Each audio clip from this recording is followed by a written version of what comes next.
नाज़रीन, इस्लाम को सबसे ज्यादा खतरा भारत, अमेरिका या किसी ईसाई मुल्क से नहीं बल्कि मुसलमानों से ही है। आज की इस वीडियो में मैं आपको बताऊंगा कि फ्रांस के जो सदर मैक्रोन ने बातें की हैं वो यूएई के फॉरेन मिनिस्टर ने इंडोर्स कर दी हैं। यूएई के फॉरेन मिनिस्टर अनवर तरकाश का ये कहना था कि मैक्रोन जो कह रहे हैं मुसलमानों को उनको मानना चाहिए। इसके अलावा सऊदी अरेबिया भी कुछ ऐसी ही बातें कर रहा है। मैं आपको तमाम तर कहानियां बड़ी डिटेल के साथ बताऊंगा ताकि आपको असल हकीकत क्या है मालूम हो सके और आपको ये पता चल सके कि हमारे दुश्मन, इस्लाम के दुश्मन नबी अकरम सल्लल्लाहु अलैहि वसल्लम के गुस्ताख कौन है, सब कुछ मालूम हो जाएगा। छोटी सी गुजारिश है कि इस वीडियो को लास्ट तक जरूर देखें। हमारे चैनल हसनात टीवी को सब्सक्राइब कर ले, घंटी के निशान को दबा लें ताकि लेटेस्ट न्यूज आप तक पर वक्त पहुंचती रहे। नाज़रीन, आपको ये बता दें कि इस्लाम को सबसे ज्यादा नुकसान मुसलमानों ने ही पहुंचाया है। आप अक्सर लोग कहते हैं कि इस्लाम के खिलाफ फलां ईसाई मुल्क खड़ा हो गया, फलां बात थी, फला ऐसा होना चाहिए था, लेकिन इस्लाम के असल दुश्मन अगर नबी अकरम सल्लल्लाहु अलैहि वसल्लम के जमाने से लेकर अब तक देखा जाए तो मुसलमानों ने ही ज्यादा नुकसान पहुंचाया है। और आज के इस दौर में जो यूएई, जो अपने आप को दुनिया का सबसे मॉडर्न मुल्क समझने लगा है, उसके फॉरेन मिनिस्टर ने यह कह दिया है कि मैक्रोन ने जो इस्लाम के खिलाफ बातें की हैं वो बिल्कुल ठीक की हैं और मुसलमानों को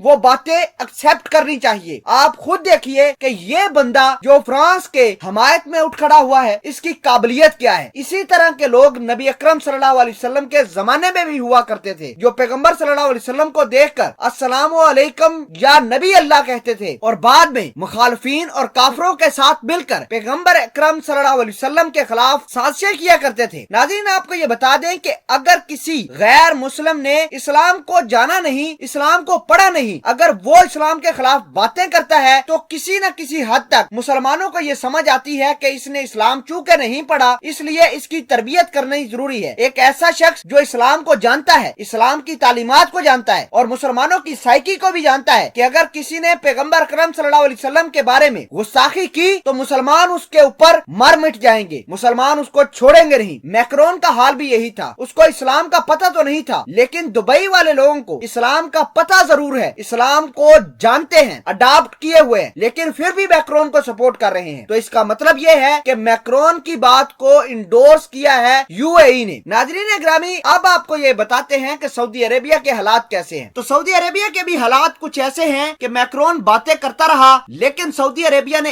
एक बात भी मैक्रोन के खिलाफ नहीं की। आपको ये बता दें कि असल मर्द मुजाहिद तो तुर्की के सदर तैयब उर्दगान साहब थे, जिन्होंने पूरी दुनिया की आंखों में आंखें डालकर, ईसाई मुल्क फ्रांस की आंखों में आंखें डालकर फ्रांस को ललकार दिया है और फ्रांस वालों ने अब तुर्की के शहरियों को डिपोर्ट करना शुरू कर दिया है। तुर्की के मुसलमान घबराए नहीं और तुर्की के लोगों ने फ्रांस के अंदर खड़े होकर मैक्रोन को ललकार दिया है कि अगर पैगंबर सल्लल्लाहु अलैहि वसल्लम की गुस्ताखी करने की कोशिश भी की तो अच्छा नहीं होगा। नाज़रीन ग्रामी, यूएई के जो फॉरेन मिनिस्टर ने मुसलमानों की पीठ में छुरा खोपा है, इस हवाले से अगर आप कुछ कहना चाहते हैं तो कमेंट सेक्शन में इस वीडियो के बारे में जरूर बताइएगा। जज़ाकल्लाह।